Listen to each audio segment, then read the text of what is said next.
మొత్తం తెలుగు రాష్ట్రాన్ని ఉర్రూతలొగించినటువంటి గేయం రాసినటువంటి ప్రముఖ కవి గరిమెళ్ల సత్యనారాయణ పేరుతోటి రణస్థలం నుంచి వచ్చింది. కొత్తూరు నుంచి మన గేదెల చంద్రయ్య నాయుడు గారి జాతా వచ్చింది. ఆయన గురించి కూడా చాలా మందికి జిల్లాలో తెలియదు, లేదా తెలిసిన మర్చిపోయిన చరిత్ర పుటల్లో మగ్గిపోతున్నటువంటి వెనకబడిపోతున్నటువంటి వాటన్నింటిని తవ్వి తీసి, అలాగే మందస జమీందారు వ్యతిరేక పోరాటానికి అసూలు పోసినటువంటి వీర గున్నమ్మ త్యాగాలు, ఆత్మ బలిదానాలు, నిర్బంధాలు, కేసులు, వీటన్నిటి నడుమ చివరికి 1947 ఆగస్టు 15న బ్రిటిష్ వాళ్ళు 200 సంవత్సరాల వాళ్ళ పాలనకు తెరదించి పారిపోక తప్పని పరిస్థితిని ఆనాటి ప్రజా ఉద్యమం కల్పించింది. ఆ స్వాతంత్రోద్యమ వారసులంగా మనం ఈరోజు ఈ స్వాతంత్రోద్యమం జరుపుకుంటా ఉన్నాం. ఆ రోజు స్వాతంత్రోద్యమంలో కాంగ్రెస్ పార్టీ గాంధీ, నెహ్రూ లాంటి వాళ్ళ సారథ్యంలో ప్రముఖంగా పాల్గొన్నది. సుందరయ్య, నమ్మూద్రపాదు లాంటి వాళ్ళ సారథ్యంలో కమ్యూనిస్ట్ పార్టీ ఒక ప్రముఖ పాత్ర పోషించింది. అంబేద్కర్ సారథ్యంలో ఆ రోజు దళిత సామాజిక ఉద్యమాలు ఇంకొక వైపు నుంచి పోరాటాలు సాగించాయి. భగత్ సింగ్, నేతాజీ సుభాష్ చంద్రబోసు, అల్లూరు సీతారామరాజు లాంటి జాతీయ విప్లవకారులు బ్రిటిష్ వాళ్ళని గడగడలాంటి ఇంకొక వైపు చరిత్ర సృష్టించారు. ఇలా అనేక ప్రవాహాలు కలిసి ఒక మహాప్రవాహంగా స్వాతంత్రోద్యమం నడిచింది. ఆ రోజు కమ్యూనిస్ట్ పార్టీ 1920లో ఏర్పడింది. ఈ దేశ స్వాతంత్రోద్యమ చరిత్రలో మొట్టమొదటిసారి దేశానికి సంపూర్ణ స్వాతంత్రం కావాలి అని డిమాండ్ చేసి పోరాడినటువంటిది కమ్యూనిస్ట్ పార్టీ అని మనం గర్వంగా చెప్పుకోవచ్చు. 1920లో ఏర్పడినటువంటి కమ్యూనిస్ట్ పార్టీ 21లోనే మాకు సంపూర్ణ స్వాతంత్రం కావాలి, అరకొర స్వాతంత్రం వద్దు, రిపబ్లిక్లు, అర్ధ రిపబ్లిక్లు వద్దు అని చెప్పి డిమాండ్ చేసి ఆ రోజు కుట్ర కేసులకు బలి అయిపోయినటువంటి పుట్టుకలోనే దాని పసి కందుని గొంతు నిలివి చంపేయాలని ఆ రోజు బ్రిటిష్ వాళ్ళు ప్రయత్నించారు. 9 మందితో ఏర్పడిన కమ్యూనిస్ట్ పార్టీ శాఖని పెషావర్ కుట్ర కేసులు పెట్టి అందరినీ జైల్లో తోశారు. ఇక కమ్యూనిస్ట్ పార్టీ ఇక్కడ వేళ్లు లేకుండా చేసేస్తాం, విత్తనం లేకుండా చేసేస్తాం, దీన్ని నామరూపాలు లేకుండా చేద్దాం అని బ్రిటిష్ వాళ్ళు అనుకున్నారు. మళ్ళా 4 ఏళ్ళు తిరగకుండానే చెన్నైలో, అంటే అప్పుడు మద్రాసు అంటాం, మద్రాసులో, కలకత్తాలో, కాన్పూర్లో, బొంబాయిలో మహా కార్మికోద్యమాల రూపంలో వెల్లువెత్తింది. సింగారవేల్ చెట్టియారు, అమీర్ హైదర్ ఖాన్, డాంగే ఇలాంటి వాళ్ళు, రణదేవి ఇలాంటి వాళ్ళందరూ ఈ ఉద్యమాల్లో వచ్చేశారు. మరలా వీళ్ళందరినీ లేకుండా చేయాలంటే 1925లో కాన్పూర్ కుట్ర కేసుని మరలా పెట్టి వీళ్ళందరినీ జైల్లో తోశారు. అయినా కమ్యూనిస్ట్ పార్టీ నామరూపాలు చేయడం వాళ్ళకి సాధ్యం కాలేదు. ఎక్కడ పుడితే అక్కడ, ఏ విత్తనాన్ని ఆ విత్తనం, ఏ ఉద్యోగ రూపంలో వస్తే ఆ ఉద్యోగం వాళ్ళందరినీ తీసిపోయి కాల్చి పారేయటం, కేసులు పెట్టడం, జైల్లో పెట్టడం, ఏదో ఒకటి చేసి ఇక్కడ అసలు ఎర్ర జెండా ఊపి కనపడకూడదు, ఊసే కనపడకూడదు అనుకున్నారు. 1929 వచ్చేసరికి ఇంకా ఉధృతమైంది కమ్యూనిస్ట్ ఉద్యమం. కార్మికోద్యమాల రూపంలో, రైతు ఉద్యమాల రూపంలో, కూలీ ఉద్యమాల రూపంలో మరలా తిరిగి 29 మంది మీద, 32 మంది మీద మేరట్ కుట్ర కేసు అని పెట్టారు 1929లో. అది ప్రపంచ ప్రసిద్ధిగాంచిన కేసు. జవహర్లాల్ నెహ్రూ తండ్రి మోతీలాల్ నెహ్రూ కూడా కోర్టు తగిలించుకుని కోర్టుకు పోయి ఈ మేరట్ కుట్ర కేసులో ఉన్నటువంటి ముద్దాయిల తరఫున వాదించాడు.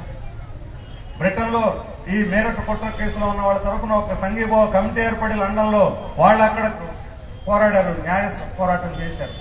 దేశవ్యాప్తంగా చాలా పెద్ద ఎత్తున పోరాడింది. ప్రతిరోజు వాళ్ళు కోర్టుకు తీసుకొచ్చినప్పుడల్లా ఈ కమ్యూనిస్ట్ పార్టీ నాయకులు 32 మంది, మీరు తప్పు చేశారంటే మేము తప్పు చేయలేదు, మేము ఈ సామ్రాజ్యవాదాన్ని కోకట వేళ్లతో సహా పెకిలించిన దాకా నిద్ర పోము అని చెప్పని ఆ రోజు కోర్టు బహిరంగంగా జడ్జీల ముందు ప్రకటించారు. వాళ్ళు చేసినటువంటి ప్రకటన దేశవ్యాప్తంగా సంచలనం కలిగించింది. ఈరోజు అదే ఆ ప్రకటన ఇంత పెద్ద పుస్తకం రూపంలో తర్వాత ప్రచురించారు. Communist challenge from the dock అని చెప్పని, అంటే మూలం నుంచి కమ్యూనిస్టులు కమ్యూనిస్ట్ సామ్రాజ్యవాదాన్ని సవాల్ చేశారని చెప్పినటువంటి పేరుతో వచ్చారు 1929లో. కాంగ్రెస్ వాళ్ళు ఈ దేశానికి పూర్తి స్వాతంత్రం కావాలని అడిగింది, తీర్మానం చేసింది 1931లో. ఆ విషయం మనం మర్చిపోకూడదు. అంటే 10 ఏళ్ల ముందే కమ్యూనిస్ట్ పార్టీ సంపూర్ణ స్వాతంత్రం కోసం తీర్మానం చేయటమే కాదు, పోరాటాలకు నాయకత్వం వహించడమే కాదు, జైలుకి వెళ్ళారు, కుట్ర కేసులు ఎదుర్కొన్నారు, ప్రాణాలు త్యాగం చేశారు. అలాంటి ఘన చరిత్ర కలిగినటువంటి కమ్యూనిస్ట్ పార్టీ మాత్రమే ఈ రోజు స్వాతంత్రోద్యమానికి వారసురాలు అని మేము చెప్పగలుగుతాం. ఈరోజు బీజేపీ అధికారంలోకి వచ్చింది, మోడీ. ఆయన రేపు పొద్దున గోచి కొట్టుకొని ఆగస్టు 18 నేనే గాంధీని అన్నా మీరు ఆశ్చర్యపోవాలి. మొన్నటిదాకా గడ్డం పెంచాడు బెంగాల్ ఎన్నికలు రాగానే, నేనే రవీంద్రనాథ్ ఠాగూర్ని. అంతకుముందు విదేశాలకు తినటం కోర్టు తగిలించాడు. వేషాలు వేయటంలో ఆయన మించిన వాడు లేడు. కొంగ జపం, కొంగ ఎందుకు జపం చేస్తూ మనకు తెలుసు. ఏటి నిల్చొని చేపల కోసం ఎదురు చూస్తుంది. ఒక చేపల అలా కొంగను చూసి, అప్పుడు చేపల ద్వారా నేను మారిపోయాను, నేను ఇప్పుడు సాధువుని, సన్యాసిని, నేను ఇప్పుడు ఒంటి కాళ్ళ మీద తపస్సు చేస్తున్నాను, మేము మీ జోలికి రాను, మీరు కూడా నాకు సహాయం చేయండి నా తపస్సు కందట. అవి కూడా గడ్డి పరక, అవి ఇవి ఆ ఇసుక బోసుక అన్ని తెచ్చి దానికి వేసి ఆ తపస్సుకి సహాయం చేద్దాం అన్ని చుట్టూ చేరింది. చుట్టూ జారటం ఆలస్యం, రెండో కాలు కిందకి టప టప టప ముక్కేసుకుంటే అన్ని చేపలను ఆరగించేసింది. ఇది మోడీ గారి కొంగ జపం ఈరోజు స్వాతంత్రోద్యమం గురించి. ఆయన చెబుతున్నాడు ఆజాదీ కా అమృత మహోత్సవ్ అట. ఆజాదీ అనే పేరు వింటేనే వాళ్ళ కంపరం ఎత్తుద్ది, కళ్ళలో కూడా వాళ్ళకి పీడకలు వచ్చే కలవర పడుతుంది. మనందరూ తెలుసు, 4-5 ఏళ్ల క్రితం ఢిల్లీ జవహర్లాల్ యూనివర్సిటీలో విద్యార్థులు, ఎస్ఎఫ్ఐ, ఏఎస్ఎఫ్, ఐఎస్ఐలు అందరూ, వామపక్ష విద్యార్థి సంఘాలు ఆజాదీ అనే పేరు ఎత్తినందుకు వాళ్ళని జైల్లో చేశారు.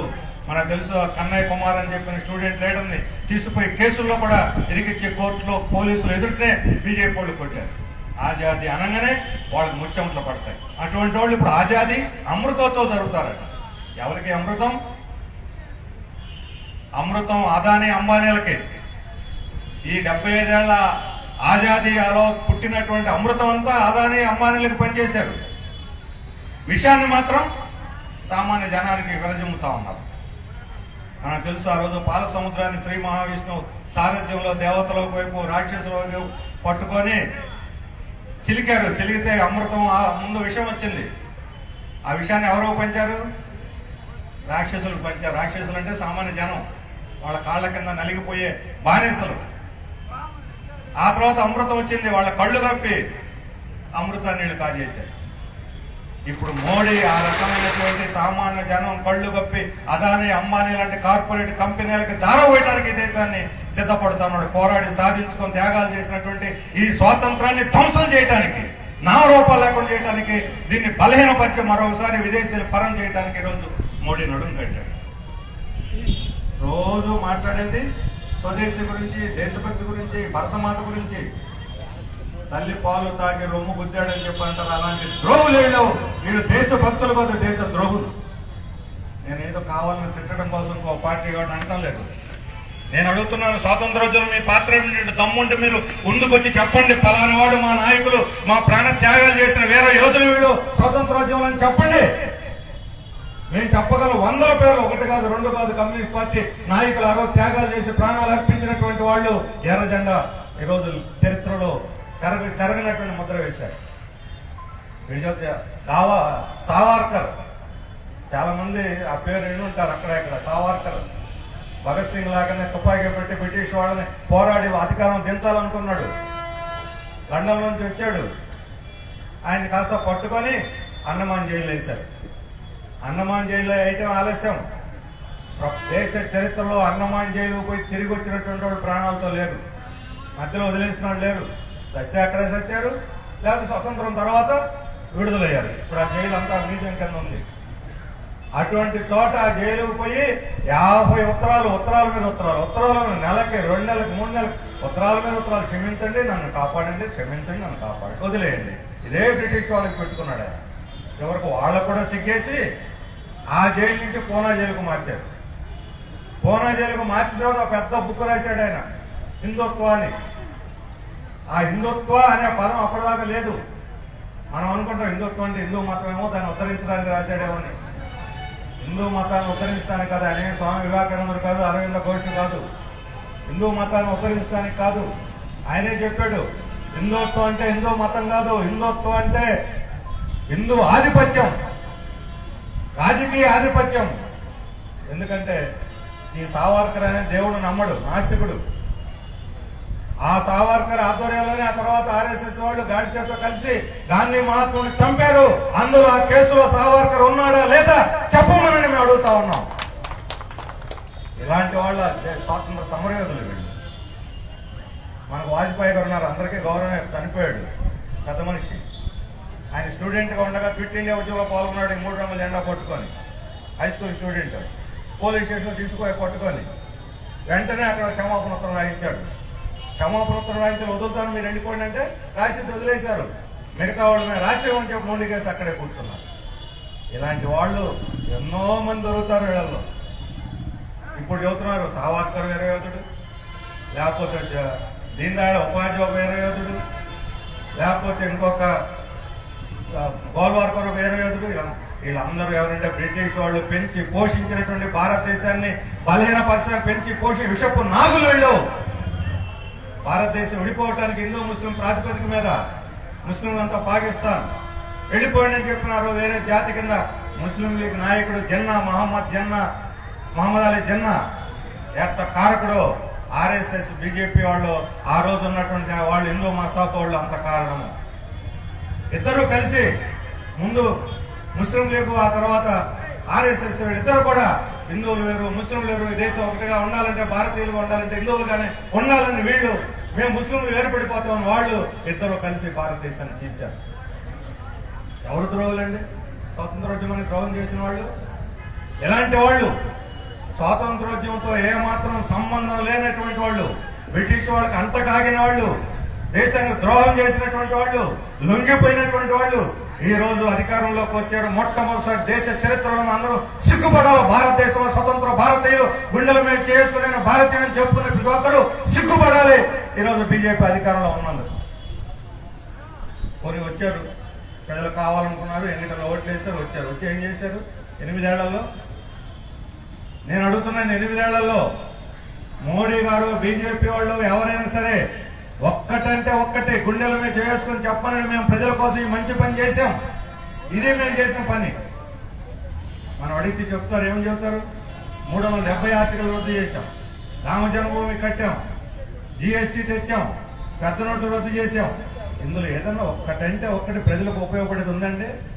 ప్రజల మీద భారాలేసి ప్రజలు పీక్కు తినేవి, దేశాన్ని బలహీనపరిచే తప్ప ఒక్కటంటే ప్రజలకు ఉపయోగపడే ఉన్నదా? ఆ రోజు దేశం కోసం త్యాగాలు చేయండి, లైన్లో నిలబడి 500, 1000 రూపాయలు మార్చుకోండి, నల్ల డబ్బు అంతా రద్దు అయిపోతే మీ అందరికీ తెచ్చి 15 లక్షలు పంచుతామన్నారు. పంచారా? 15 లక్షలు కాదు, 15 పైసలు ఇచ్చారని అడుగుతున్నాను. మాట తప్పటంలో, అబద్ధాలు ఆడటంలో, మోసం చేయటంలో, దగా చేయటంలో, వంచన చేయటంలో బీజేపీకి మించినటువంటి వాళ్ళు, మోడీని మించినటువంటి వాళ్ళు లేరు. వాళ్ళకి నోబెల్ బహుమతి వచ్చి మోసం చేసే వాళ్ళలో నెంబర్ 1 మోసగాడికాను. వీళ్ళు ఆ రోజు ఏం చెప్పాడు?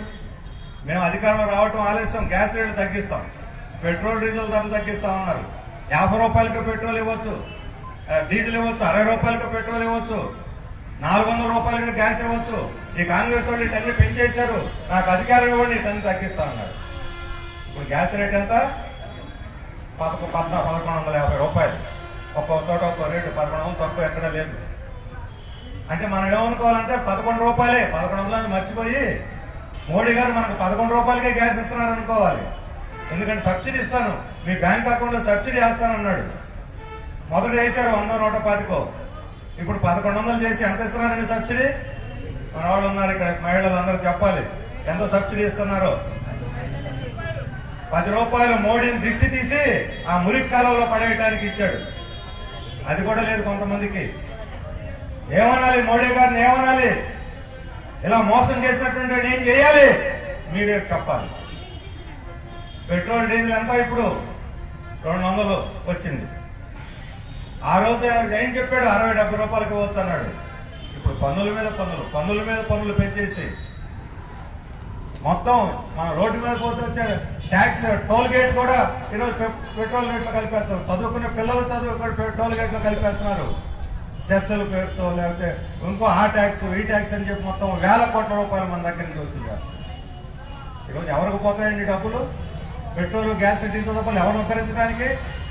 ప్రభుత్వ ఖజానాలో పోవట్లేదు, అంతా అంబానీ జేబుల్లో పోతుంది. ఈరోజు పెట్రోల్, డీజిల్ మీద అంతా కూడా పెత్తనం అయింది, గ్యాస్ మీద పెత్తనం అయింది. వాళ్ళకి అమ్మి పారేస్తా ఉన్నాడు. మొత్తం అంబానీ అదానీల పరం చేసేస్తా ఉన్నాడు ఈరోజు దేశాన్ని. మనం అదాని ఈ మధ్య పేరు వింటూ ఉన్నాం. కృష్ణపట్నం పోర్టు, జన్కోలు, మన హైవేలు చాలా చోట్ల ఎక్కడ పడితే అక్కడ మన రాష్ట్రంలో కూడా పడి మొత్తం రాష్ట్ర వనరులన్నీ కూడా కాజేస్తా ఉన్నాడు.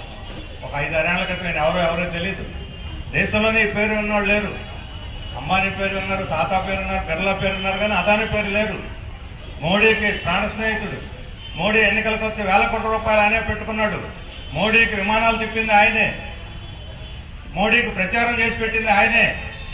100 మంది కార్యకర్తలను పెట్టి ఈరోజు రోజుకు 1000 కోట్ల రూపాయల ఆదాయం ఆయన. 1000 కోట్ల రూపాయలు ఏం కష్టపడుతున్నాడండి. మన ఉపాధి హామీ కార్మికులు ఉదయం పోయి తెల్లవారే బిడ్డ లేకముందే లేచిపోయి అక్కడ పని చేసుకొని వస్తారు. వాళ్ళకి ఎంత వస్తుందండి? 100-120 రూపాయలు బాగా వస్తే 170-180, 200 మించి ఎవరికి రాదు. అది కూడా ఎండల్లో కష్టపడితే 2 పూట్ల చేస్తే. కొన్ని మన కార్మికులు ఉన్నారో, అసంఘటిత కార్మికులు, మన స్కీమ్ వర్కర్స్ ఉన్నారు. ఎంత ఇస్తున్నారండి? 11,000, 11,500. ఈ గార్మెంట్లో పోయే మిల్లుల్లో పోయే కార్మికులకు అయితే 7,000 కూడా ఇవ్వటం లేదు. ఉదయం సాయంత్రం దాకా గుడ్డి చాకరీ చేసిన ఎవరికి రాని ఆదాయం. నెలకి నేను చూపుతుంది 7,000, 8,000, 10,000 ఎన్ని నెల ఆదాయాలు. కానీ అదాని ఆదాయం అంతా రోజుకి 1000 కోట్లు. రోజుకి 1000 కోట్లు. ఈ పలాసలో ఉన్న ఇళ్ళన్నీ నోట్లతో నింపేసినా డబ్బు చాలు, మిగిలిపోతుంది. ఇల్లు డబ్బు మిగిలిపోతుంది. అంత సంపాదన ఒక రోజులో ఎవడబ్బ సొత్తు ఎట్లా సంపాదిస్తున్నాడు, ఎవడెవలా సంపాదిస్తున్నాడు, ఎవడు జేబులు కొట్టి సంపాదిస్తున్నాడు అని అడుగుతా ఉన్నా. సంపద ఊరికే రాదు, శ్రమ పడితే వస్తుంది, కష్టపడితే వస్తుంది. ఇప్పుడు కష్టపడే వాళ్ళకి లేదు సంపద. కష్టపడే వాళ్ళు జేబులు కొట్టి అదాని జేబులు నింపుతా ఉన్నాడు మోడీ వచ్చి. ఏమిటి సాధించిన విజయం? మోడీ వచ్చి సాధించిన విజయం ఏమిటి? ఈ 8 ఏళ్లంటే అదానిని అపర కుబేరుని చేసి ప్రపంచం ముందు ఆంబోదులాగా వదిలేశాడు. అది ఆయన చేసినటువంటి ఘన విజయం. ఇంకేముందని చెప్పుకోవడానికి? మరి ఇట్లలో అన్నింటిలోనూ ప్రజలు ఈరోజు అసంతృప్తి పెరుగుతుంది. ఆ రోజు యువతరం గుద్ది పారేశారు ఓట్లు. మోడీ వస్తే అభివృద్ధి జరుగుతూ ఉద్యోగాలు వస్తాయని. ఈరోజు ఉద్యోగాలు లేవు. 2 కోట్ల ఉద్యోగాలు ఇస్తా అన్నాడు సంవత్సరానికి. 2 లక్షలు కూడా ఇవ్వటం లేదు. ఉన్న ఉద్యోగాలు పోతున్నాయి. కరోనా వచ్చి జనం అల్లాడుతుంటే పైసా సహాయం చేయలే. 1,80,00,000 మందికి ఉద్యోగాలు ఊడిపోయినాయి. మీరు చూసారు ఆ రోజు హైవేల మీదుగా చెన్నై నుంచి హైవేలో నడుచుకుంటూ జార్ఖండ్, ఉత్తరాఖండ్, బీహార్, బెంగాల్ అట్లా కార్మికులు కాళ్లకు చెప్పులు లేకుండా నెత్తి మీద బుట్ట పెట్టుకుని చంకలో బిడ్డను పెట్టుకుని ఎండలో రక్తం ఓడుస్తూ ఎలా నడుచుకుంటూ వెళ్ళిపోయారు. మన అందరం చూసిన దారి కూడా. కానీ మన పార్టీ ప్రజా సంఘాలు అనేక మంది దాతలు, మానవతావాదులు వాళ్ళకి అన్నం పెట్టి చెప్పులు ఇచ్చి సహాయం చేశారు. కానీ మోడీ హృదయం మాత్రం కరగలేదు. అలాంటి వాడు ఈరోజు ఏం చేస్తున్నాడు? ధరలు పెంచి కూర్చున్నాడు, పన్నులు పెంచేస్తున్నాడు, భారాలు పెంచేస్తున్నాడు. దీనంతా ప్రజలు ప్రశ్నిస్తూ ఉంటే వాటి నోళ్లు నొక్కటానికి ఈరోజు పోలీసులు ఉపయోగిస్తున్నారు. మాట్లాడటానికి లేదు, ప్రశ్నించడానికి లేదు, ఎదురు తిరగటానికి లేదు, ఊరేగింపులు చేయడం లేదు, ధర్నాలు చేయడం లేదు, సమ్మెలు చేయడం లేదు, యూనియన్లు పెట్టుకోవటం లేదు. వీటన్నిటినీ రద్దు చేసేస్తామని చెప్పని ఈరోజు కార్మిక కోడ్లను తెచ్చి పార్లమెంట్లో బిల్లు పెట్టి ఈరోజు ఇంకా చట్టం పూర్తిగా కాలేదు. మన రాష్ట్ర ప్రభుత్వం కూడా ఇప్పుడు రూల్స్ రెగ్యులేషన్స్ ప్రకటించేసింది. అమల్లోకి రాబోతున్నాయి త్వరలో. ఎవరి కోసం అంతా కూడా? అంబానీ అదానీల కోసం, సామాన్య ప్రజల కోసం కాదు. అందుకనే ప్రజలు ప్రశ్నించుకుంటానికి ఈరోజు మతంనే మొత్తం ఏ రకంగా బ్రిటిష్ వాళ్ళ కాలంలో దేశాన్ని చీల్చి బ్రిటిష్ వాళ్ళకి సహకరించారు. ఈరోజు అంబానీ అదానీలకి సహకరించడానికి ఈరోజు మళ్ళీ మతం అనే మత్తును ఈరోజు మనం చదువుతున్నాం. ఇప్పటిదాకా రామజన్మభూమి అన్నారు. 100 మంది ఘర్షణలో చనిపోయారు, హత్యలు జరిగినాయి. ఇప్పుడు రామజన్మభూమి పడుతున్నాం. ఇంకేముంది? వాళ్ళకి ఓట్లు ఎట్లా వస్తాయి? అందుకని ఇప్పుడు హరహర మహాదేవట. వారణాసిలో శివుడికి అన్యాయం జరుగుతుందట. వీళ్ళకి దేవుడి మీద భక్తి కాదు, దేవుడిని కూడా ఒక వ్యాపార సరుకును చేసి, ఒక వస్తువుని చేసి రాజకీయాల కోసం ఆడిస్తున్నారు దేవుడిని కూడా. వీళ్ళు ప్రజాద్రోహులు, దేశద్రోహులే కాదు, దైవద్రోహులు కూడా. రాముడు అంటే ఒక మాట మీద నిలబడతాడు. ఒకటే మాట, ఒకటే బాణం, ఒకటే సత్య అని రాముడికి పేరు. ఆయన తండ్రికి ఇచ్చిన మాట కోసం, తండ్రి ఎవరికో మాట ఇస్తే ఆయన ఇచ్చిన మాట కోసం ఈయన అడవులకు వెళ్ళాడు. సీతకి ఇచ్చిన మాట కోసం ఒకటే పెళ్లి చేసుకున్నాడు, మరొకరిని పెళ్లి చేసుకోలేదు. కానీ జై శ్రీరామ్ జై శ్రీరామ్ అనేటువంటి బీజేపీ వాళ్ళు రోజు అధికారం కోసం 100 సార్లు మాటలు తప్పుతారు, 100 సార్లు అబద్ధాలు ఆడతారు. వీళ్ళకి శ్రీరామ్ అని పేరు ఎత్తేటువంటి అర్హత కూడా లేదు. అది దైవ ద్రోహం కాదని చెప్పి అడుగుతా ఉన్నాను. ఇలాంటి వాళ్ళకి అధికారంలో కొనసాగే హక్కు లేదు. కానీ ఈయన ఢిల్లీలో పతనం చేస్తూ ఉంటే ఇంత దారుణంగా ఇక్కడ మన పార్టీలోనే ఆంధ్రప్రదేశ్లో వాళ్ళు ఆయనకి ఇక్కడ ఏంటి పని అంటే మోడీ భజన తప్ప వేరే పని లేదు. రాష్ట్రంలో అధికారంలో కూర్చున్నటువంటి జగన్మోహన్ రెడ్డి గారు 22 మంది ఎంపీలను పంపించి రాష్ట్రానికి ప్రత్యేక హోదా తీసుకొస్తానని చెప్పి మన ముందు శపథం చేసి ఎన్నికలు అయిపోగానే తిరగొట్టేసి ఇక అది రాజులు ఆయన ఎవరు మనం అడగలేము, ఏదో బతుకులాడుకుందాం అని చెప్పని మాట మార్చి మడం తిప్పేశారు. ఎందుకంటే మోడీని చూస్తే భయం, వణుకు, చెమటలు పడతాయి. ఎందుకని మీరు మోడీకి రాష్ట్ర ప్రయోజనం తాకట్టు పెట్టి వాళ్ళకు లొంగిపోతున్నారు? ఈ రాష్ట్ర ప్రయోజనాన్ని ఎందుకు పణంగా పెడుతున్నారని చెప్పి మనం అడుగుతా ఉన్నాం. మనం సహించాలా? బీజేపీకి రాష్ట్ర ప్రయోజనాన్ని పణంగా పెట్టేటువంటి హక్కు జగన్మోహన్ రెడ్డి గారికి ఎవరు ఇచ్చారని చెప్పి అడుగుతా ఉన్నాం. మీరు ప్రత్యేక హోదా తెస్తామని చెప్పి ఆ రోజు ప్రజలకు మాట ఇచ్చారు, పార్లమెంట్ లో నోరెత్తడం లేదు. విభజన హామీ అమలు జరుగుతామని చెప్పి మీరు ఆ రోజు హామీ ఇచ్చారు, పార్లమెంట్ లో నోరెత్తడం లేదు. ఈరోజు గర్వించదగినటువంటి విశాఖ ఉక్కు ఫ్యాక్టరీ ప్రైవేట్ పనులు చేసి ఏ లక్ష్మీ మిట్టలకో లేకపోతే ఇంకొక పోస్కో కంపెనీకి అమ్మి పారేస్తామంటూ ఉంటే మాట ఎత్తడం లేదు. ఇక్కడ ప్రధానమంత్రి వచ్చి సభ జరిగిపోయాడు. అందరి ముందు ఇవి మా రాష్ట్ర ప్రజల కోరికలను అడగకుండా రహస్యంగా పోయి ఎయిర్పోర్ట్ లో ఒక మెమరాండం ఇచ్చి తూతు మాత్రం చేసి పంపించారు. పార్లమెంట్ లో వ్యవసాయ బిల్లు తెస్తే సమర్థిస్తున్నారు, విద్యుత్ బిల్లు తెస్తే సమర్థిస్తున్నారు, జీఎస్టీ పన్నులు పెంచితే సమర్థిస్తున్నారు, పెట్రోల్ డీజిల్ రేట్లు పెంచితే సమర్థిస్తున్నారు. ఎందుకు సమర్థించాలి మీరు ఈ ప్రజా వ్యతిరేక విధానాన్ని మోడీని ఢిల్లీలో అని చెప్పి అడుగుతా ఉన్నాం. భయం, జైల్లో పెట్టేస్తారని భయం, కేసులు వెంటాడుతూ ఉన్నాయి. అందుకనే వాళ్ళ కాళ్ళ వేళ్ల పడి బతిలాడి బామలుకొని గడ్డలు కొట్టుకొని ఏదో రకంగా అధికారం నిలబెట్టుకుందాం అనేటువంటి ఆవ తప్ప రాష్ట్రం ప్రజల యొక్క హక్కులను కాపాడాలి, ఈ రాష్ట్ర ప్రయోజనాలు ఛాంపియన్ చేయాలనేటువంటి ఇది ఏం లేదు. తాకట్టు పెట్టి పణంగా పెడుతున్నటువంటి వైఎస్ఆర్ కాంగ్రెస్ జగన్మోహన్ రెడ్డి కూడా దీనికి తగినటువంటి మూల్యం చెల్లించాల్సి వస్తుందని మేము హెచ్చరిక చేస్తాం. నీకన్నా నేను తక్కువ తిన్నానని మోడీ తప్పులు చేస్తున్న తప్పులకు ఎదురు నిలబడాల్సినటువంటి పక్కనే ఉన్న స్టాలిన్ నిలబడుతున్నాడు, పినరాయి విజయన్ కేరళలో నిలబడుతున్నాడు, ప్రశ్నిస్తున్నారు. పక్కన ఉన్న కేసీఆర్ ప్రశ్నిస్తా ఉన్నాడు. మధ్యలో ఏం మాత్రం నిద్రపోతా ఉన్నాడు, నిద్రపోయినట్టు నటిస్తున్నారు. పోవటం కాదు.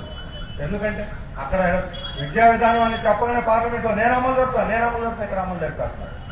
ఒక ఊళ్ళో పక్క ఊళ్ళలో 2 స్కూళ్ళు ఉంటే 2ని ఒకటే చేసేసి ఒకదాన్ని మూసి పారేస్తా ఉన్నారు. అంగన్వాడీని మూసేస్తా ఉన్నారు, తెలుగు మీడియం ఎత్తేస్తామంటా ఉన్నారు. అక్కడ కార్మిక చట్టాలు ఆమోదించకముందే కార్మిక రూల్స్ తయారు చేశాడు. అక్కడ వ్యవసాయ చట్టాలు అమలు జరగకముందే రైతులకి కార్పొరేట్ కంపెనీలకు తెరలు తీసేస్తా ఉన్నాడుగా, రిలయన్స్ లకి అదానీ కంపెనీలకి. ఏమంటా అంతృత ఎవరు దీనికి బాధ్యత వహిస్తారు? ఈ రోజు ఆయన అనుకుంటున్నాడు నేను సంక్షేమ కార్యక్రమం అమలు జరుగుతున్నాను, నవరత్నాలు అమలు జరుగుతున్నాడు, ఒక్కొక్కరికి 1000 ఇచ్చేస్తున్నాడు. మొన్న గడప కానీ తిరిగి ఇదిగో ఈ ఇంటికి మీకు ఎంత ఇచ్చాం, ఆ ఇంటికి ఇంత ఇచ్చాం, ఈ ఇంటికి ఇంత ఇచ్చామని చెప్పని లెక్కల మీద లెక్కలు చెప్పారు. ప్రతి ఇంటి ముందు నిలదీశారు మహిళలు. ఒక ముసలమ్మ అడిగింది, అమ్మా నీకు 85,000 ఇచ్చాం చూసుకో లెక్క, దానికెంత దీనికెంత అంటే ఇచ్చావులే 85,000, లక్ష ఇచ్చి 2 లక్షలు దొబ్బేసావని అంటున్నా. దానికి సమాధానం లేక నోరు మూసుకొని వెళ్ళిపోవాల్సి వచ్చింది. ఈరోజు పరిస్థితి ఏంటి? ఆ రోజు నవరత్నాలు ఇచ్చారు, డబ్బులు ఇచ్చామనుకున్న వాళ్ళు దానికోసం ఈరోజు ఇసుక రేట్లు పెంచేశారు దందా, మద్యం రేట్లు పెంచేశారు దందా, భూములు ఎక్కడ గవర్నమెంట్ భూములు, అసైన్ భూములు, ఖాళీ భూములు కనిపిస్తే అక్కడ పేదవాళ్ళు అయితే బెదిరించి అదిరించి లాక్కొని దానికి కావాలి దీనికి కావాలి చెప్పని ₹1,00,000 అవసరం చేతిలో పెట్టి ₹1,00,00,000 సంపాదించుకొని సిద్ధపడుతున్నారు. ఈ రకంగా భూ మాఫియా, ఇసుక మాఫియా, మద్యం మాఫియా, ఒకటి కాదు సకల మాఫియాలకు ఈరోజు నిలయమైపోయారు. వాళ్ళ ఎమ్మెల్సీ ఒక ఆయన ఒక దళిత కుర్రాడిని డ్రైవర్ని సొంతంగా హత్య చేసి వాళ్ళ ఇంటి ముందు కారులో వదిలేసి వస్తే ఏమి మాట్లాడరు. మర్డర్లు చేసి హోమ్ డెలివరీ చేసే సంస్కృతి జగన్మోహన్ రెడ్డి గారి పరిపాలనలో వచ్చింది. ఇప్పుడు మనం చూసాం మాధవ్ అని చెప్పని హిందూపూర్ ఎంపీ నగ్నంగా బట్టలు ఒకటి తీసి ఆడవాళ్ళు సంపాదిస్తున్నాడు. ఇప్పుడు ఏమన్నారంటే అది ఆయన 4 గోడల మధ్య వ్యవహారం అట. 4 గోడల మధ్య వ్యవహారం ఇది. వీడియోలు పెట్టి మరొక పరస్త్రీతోటి పట్లోడు తీసి మాట్లాడటం 4 గోడల మధ్య సమస్య. ఇప్పుడు వీడియో వచ్చిన తర్వాత ఈ రాష్ట్రంలో ఉన్న ప్రతి మహిళల యొక్క సమస్య, ఈ రాష్ట్రంలో ప్రతి ప్రజల సమస్య, దీనికి వాళ్ళు సంఘర్షించుకొని తీరాలి. మాధవ్ని అక్కడ పెట్టుకొని ఎంపీగా మీరు పరిపాలన చేస్తామని అంటే సిగ్గుచేటు ఈ రాష్ట్ర ప్రజలు చూస్తూ ఊరుకోరని చెప్పి నేను హెచ్చరిక చేస్తాను. ఆయన వదిలిస్తారా, వదిలించుకుంటారా, లేకపోతే కాపాడుతారా తెలిసి చెప్పండి. పోలీసులు కూడా 10 రోజుల పాటు నిద్రపోయి ఇప్పుడు రాష్ట్రం అంతా అల్లకొల్లం అవుతుంటే ఇప్పుడు వచ్చి తీరిగ్గా అసలు కాదట. అది అసలు ఒరిజినల్ వీళ్ళకేం తెలుసు? ఇంతవరకు ఫోరెన్సిక్ పంపలేదు, ఇంతవరకు దాని మీద పరీక్షలు చేసి రిజల్ట్స్ రాలేదు, ఎవరు శాస్త్రవేత్తలు పరిశీలించలేదు. ఎక్కడ పంపకుండానే వీళ్ళు వెనకొస్తున్నారు. పోలీసుకి ఏం పని అని అడుగుతా ఉన్నాం. నిందితుల పక్షాన నిందితులను బుధాన్ని వేసుకొని రావటం మీ పని. ఈ రాష్ట్రంలో ఉన్న మహిళల యొక్క గౌరవాన్ని కాపాడాల్సిన బాధ్యత మీకు లేదని ప్రకటిస్తున్నాం. దిశ యాప్ తెచ్చాం, మహిళలకు రక్షణ కల్పిస్తాం, క్షణాల్లో పోలీసులు అక్కడ వాళ్తారు అని చెబుతున్నటువంటి పరిపాలనలో ఈరోజు మహిళలకు ఇచ్చే గౌరవం ఇదేనని చెప్పి నేను ప్రశ్నిస్తాను. ఇలాంటి వాళ్ళని పెట్టుకున్న పరిపాలన చేసేది. అందుకని సంక్షేమ కార్యక్రమం జపం చెప్పి ఎంతోకాలం మీరు ఇక్కడ ప్రజలను మభ్య పెట్టలేరు. పెరుగుతున్న భారాలు, సంక్షేమ కార్యక్రమం కోత, కరెంటుకు బిల్లు పెరిగిందని, లేకపోతే ఇంటి మీద కప్పు ఉందని, ఇంటి ముందు మోటార్ సైకిల్ ఉందని, లేకపోతే 2 పిల్లలకు వస్తుంది, 2 నవరత్నాలు వస్తుంటే ఒకళ్ళకి కట్ చేసి ఒకళ్ళకి ఇవ్వటం, చివరికి గుడ్డి వాళ్ళని కూడా వదిలిపెట్టకుండా వాళ్ళని, ముసలివాళ్ళని వదిలిపెట్టకుండా వాళ్ళని, ఒంటరి స్త్రీలను వదిలిపెట్టకుండా వాళ్ళని అందరినీ కోతలు పెట్టే సంక్షేమ కార్యక్రమం ఒకదాని వెంట ఒకటి లాగేసుకుంటా ఉన్నారని ఏమనాలి దీన్ని? ఈ సంక్షేమమా? నిన్నటి మొన్నటి దాకా ఇచ్చినట్టు కూడా కోతలు పెడుతున్నావు. ఈ కోతలు వార్తల ప్రభుత్వాన్ని ప్రజలు సహించరు. వీటిని పూర్తిగా మీరు అమలు జరుపుతారా? ఇచ్చిన మాట ప్రకారం లేదని అడుగుతా ఉన్నా. రైతులకు గిట్టుబాటు ధర కల్పించారా? విద్యుత్ మీటర్లు పెట్టేసి ఈరోజు పెట్టేస్తా ఉన్నారు. ఇప్పుడు నిన్నే పార్లమెంట్ లో బిల్లు పెట్టారు, విద్యుత్ బిల్లు. ఆ బిల్లు రేపు అమల్లో కానీ వచ్చిందంటే మొత్తం ఈ డిస్కామ్లు, ఇప్పుడు గవర్నమెంట్ ఉన్న డిస్కామ్లన్నీ ప్రైవేట్ కంపెనీలు పరం అవుతాయి. ఇప్పుడు మనం సెల్ ఫోన్లు పెట్టుకున్నట్టే నాకు జియో కావాలా, ఎయిర్టెల్ కావాలా, బిఎస్ఎన్ఎల్ కావాలా అని ఎవరు మన ఏది కావాలంటే అది పెట్టుకుంటుంటాం. అటువంటి ఒక 4-5 కంపెనీలు వస్తాయి కరెంట్లో. ఎవరు కరెంటు నేను యూనిట్కి ఎంత ఇస్తాను, ఒక ఆయన నేను ఇన్ని గంటలు ఇస్తానంటే మనకి ఏది నచ్చితే ఆ యూనిట్ వాళ్ళని పెట్టుకో, ఆ కంపెనీకి మన ఇంటికి కరెంటు సప్లై చేసుకోవాలి. ఇవే కరెంటు తీగలు, ఇవే స్తంభాలు, ఇదే లైన్లు, కానీ కంపెనీలు మారిపోతాయి. నువ్వు ఏ కంపెనీ కావాలో పెట్టుకుంటావు. నెలవారీ తిరిగేదో బిల్లు కట్టాలి. వ్యవసాయ పంపు సెట్ పెట్టుకున్నావు, బిల్లు కట్టలేదు అనుకోండి గవర్నమెంట్, ఇప్పుడు నేను కడతాను గవర్నమెంట్ అంటుంది, గవర్నమెంట్ కట్టలేదు అనుకోండి, గ్యాస్ సబ్సిడీ లాగా అయిందనుకోండి, ఈ సబ్సిడీ కూడా ఏమవుతుంది? మరుసటి రోజే కట్ చేసి పారేస్తారు. ఇంట్లో కరెంట్ లేకపోతే దీపం పెట్టుకుంటాం, పొలంలో కరెంట్ లేకపోతే మోటార్ ఎట్లా పని చేస్తే మళ్ళీ పాతకాలంలో పోయి కబిల తేవాలా, ఏమంటాం మనం, నీళ్లు ఏతానికి పోవాలి అందరూ. సాధ్యమవుతుందా? వెనకపోవటం ముందుకు అభివృద్ధి వైపు నడిపిస్తున్నారా, తిరోగమనం వైపు నడిపిస్తున్నారు మీరు. అక్కడ విద్యుత్ బిల్లు పెట్టడమే ఆలస్యం, ఇక్కడ మీటర్లు పెట్టేస్తున్నాయి. ఎవరు పెట్టమన్నారు మమ్మల్ని మీటర్లు? మోడీ పెట్టమన్నాడు, రాజశేఖర రెడ్డి గారు పెట్టమల్లా. రాజశేఖర రెడ్డి గారు మీటర్లు లేకుండానే ఉచిత విద్యుత్ ఇస్తానని మొదటి సంతకం పెట్టి అమలు జరిపాడు. నేను రాజ్యం తెస్తానని జగన్మోహన్ రెడ్డి గారు ఈరోజు మీటర్లు బిగిస్తున్నాడు. ఇప్పుడు బిల్లులు ఏవో వస్తాయి. శ్రీకాకుళం జిల్లాలోనే చూశాను నేను, మన రైతుల దగ్గర ఈ నెల కాల్చిన కరెంట్ ఎంత, దీనికి బిల్లు ఈ నెల 1500 అని ఒక రైతుకు వచ్చింది, ఇంకో రైతుకు 2000 వచ్చింది. 7.5 హార్స్ పవర్ ఉన్నాడు పంపు సెట్టు, రోజుకు 6 గంటల చొప్పున కానీ ఒక పంటకు పని చేయిస్తే 10,000 రూపాయల బిల్లు వస్తుంది. ఎవరు కడతారండి 10,000 రూపాయలు? నువ్వు ఇచ్చేదంతా రైతు భరోసా 13,500, ఎన్ని ఎకరాలను ఉండని అంటే కరెంటు బిల్లు ఇచ్చేస్తే మొత్తం అదంతా హంపడు. ఈరోజు కరెంటు బిల్లు, మామూలు ఇళ్లకు బిల్లు పెరిగింది, ఆర్టీసీ బస్ ఛార్జీలు పెరిగినాయి. భారాల మీద భారాలు వేస్తూ ఈ రకంగా ప్రజల్ని వాతలతో కోతలతో ఇబ్బంది పెడతా ఉంటే చూస్తూ ఊరుకోం. ప్రజలు సహించరు, తిరుగుబాటు చేస్తారని చెప్పి హెచ్చరిస్తాం. అందుకని జగన్మోహన్ రెడ్డి గారు నువ్వు ఇచ్చిన ఎన్నికల వాగ్దానాల ప్రకారం రాజన్న రాజ్యం అనే దాన్ని కట్టుబడి ఉంటావా, సంక్షేమ రాజ్యాన్ని కట్టుబడి ఉంటావా, లేదా భయపడి మోడీ విధానాలు అమలు చేసి ప్రజల మీద భారాలు వేసి కొంగ తీస్తావా, ఈ రాష్ట్రాన్ని నాశనం చేస్తావా తెలుసుకోమని చెప్పి ఆయన హెచ్చరిక చేస్తావా. కానీ స్వాతంత్రోద్యమం ఈరోజు 75 ఏళ్ళు స్వతంత్రోద్యమం గురించి మాట్లాడుకున్నట్టు ఎవరి కోసం స్వతంత్రం? ఈ స్వతంత్రం అంబానీ అదానీల కోసం కాదు, సామాన్య ప్రజల కోసం తెచ్చినటువంటి స్వతంత్రం.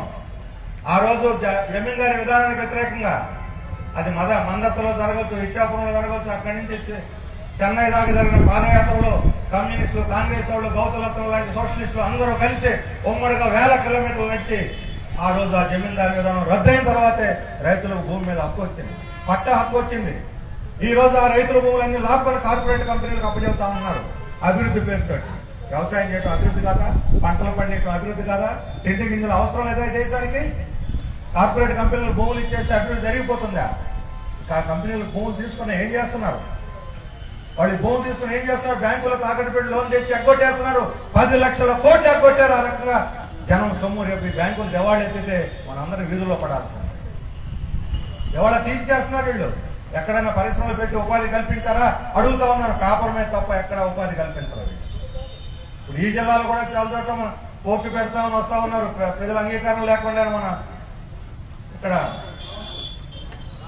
భావనపాడు ఊరి పేరు మన మూలపాడు గ్రామస్తులు మేము వెళ్ళాము. మేము ఇక్కడి నుంచి పోతే ఎట్లా బతకాలని చెప్పి ప్రశ్నిస్తున్న పొలాలు కదా, ఈ మీ భూములు కాదు, ఈ గవర్నమెంట్ అంటున్నారట. రైతులు కష్టపడి పని చేసుకొని దున్నుకున్న భూములు మీ కాదు అంటే మీ ఎవరు దానికి చెప్పు? గవర్నమెంట్ భూములు అట. గవర్నమెంట్ అంటే ఎవరు? రైతులు కష్టపడి పంట పండిస్తూ ఉంటే పట్టాలు చేయాల్సిన బాధ్యత నీది తప్ప పంట భూములన్నింటినీ నాశనం చేసి నేను భూములు వెనక్కి తీసుకుంటారంటే దేనికోసం? ఒక ఆసుపత్రి కడతా, ఒక స్కూల్ కడతానంటే ప్రజలు ఇస్తారు. అంబానీకి ఇస్తా, అదానికి ఇస్తానంటే ఇవ్వాలా? పంటలు పండిన భూములు అని చెప్పి నేను అడుగుతా ఉన్నా. ఇప్పుడు ఎక్కడో గుజరాత్ లో తెచ్చిపెట్టారు అణు విద్యుత్ కేంద్రం. అక్కడ గుజరాత్ ప్రజలు మాకు వద్దు అన్నారు, అమెరికా వాళ్ళు మాకు వద్దు అన్నారు, యూరోప్ వాళ్ళు మాకు వద్దు అన్నారు. ఎక్కడ తెచ్చి పెడతారట అణు విద్యుత్ కేంద్రం? ఎవరిని నాశనం చేయడానికి? ఈ రోజు అణు విద్యుత్ వద్దని ప్రపంచంలో ఘోషిస్తుంది. భద్రత లేదు, పేరుపోయిందంటే వేల మంది హతమైపోతారు. అనేక ఇతర రూపాల్లో విద్యుత్ తయారు చేయడానికి అవకాశాలు వచ్చినాయి. ఆ అవకాశాలను వదిలేసి అణు విద్యుత్ కేంద్రం పెడతామని ఎవరు అడిగారు మిమ్మల్ని? అణు విద్యుత్ కేంద్రం నీ రాష్ట్రంలో పెట్టుకో కావాలంటే. నీ రాష్ట్రంలో ప్రజలు వద్దంటే తెచ్చాడు, పెడతావా? మోడీ వచ్చి పెడతానంటే జగన్మోహన్ రెడ్డి గారు ఎదురుపోయి తెచ్చి భూములు స్వాధీనం చేసుకొని వాళ్ళకి ఇస్తావా? ఈ రకమైనటువంటి దౌర్జన్యాలు చెల్లవు. రైతుల భూములు లాక్కొని మీరు ఈ రకంగా కార్పొరేట్ కంపెనీల పరం చేస్తామంటే రైతులు చూస్తూ ఊరుకోరు. గతంలో ఏ రకంగా అయితే జమీందారులను ఇంటికి సాగనంపారో అంతకన్నా వీరోచితమైన పోరాటాలు చెప్పి మిమ్మల్ని కూడా ఇంటికి సాగనంపుతారని చెప్పి ప్రజల అభిమానం వాళ్ళు మేలు చేసినంత వరకే. మీకు నీరాజనాలు పలుకుతారు, దీపాలు వెలిగిస్తారు, దండలు వేస్తారు, చప్పట్లు కొడతారు. అదే ప్రజలు వాళ్ళకి ఆగ్రహం వస్తే సమాధి కూడా కడతారని మర్చిపోవద్దు. ఇందిరాగాంధీ లాంటి వాళ్ళని వదల, మోడీ ఎంత లెక్క వాళ్ళకి. ఎన్టీ రామారావు లాంటి వాళ్ళని ఓడించారు ఈ రాష్ట్ర ప్రజలు. అంతకన్నా మనగాళ్ళ వీళ్ళు. చంద్రబాబు నాయుడు అయితే నాకు తిరిగేలేదా రాష్ట్రం అనుకున్నాడు. ఆయనే తక్కువ తినలా. నేను ఢిల్లీకి పోయి చక్రం తిప్పాను అనుకుంటున్నా చంద్రబాబు నాయుడు.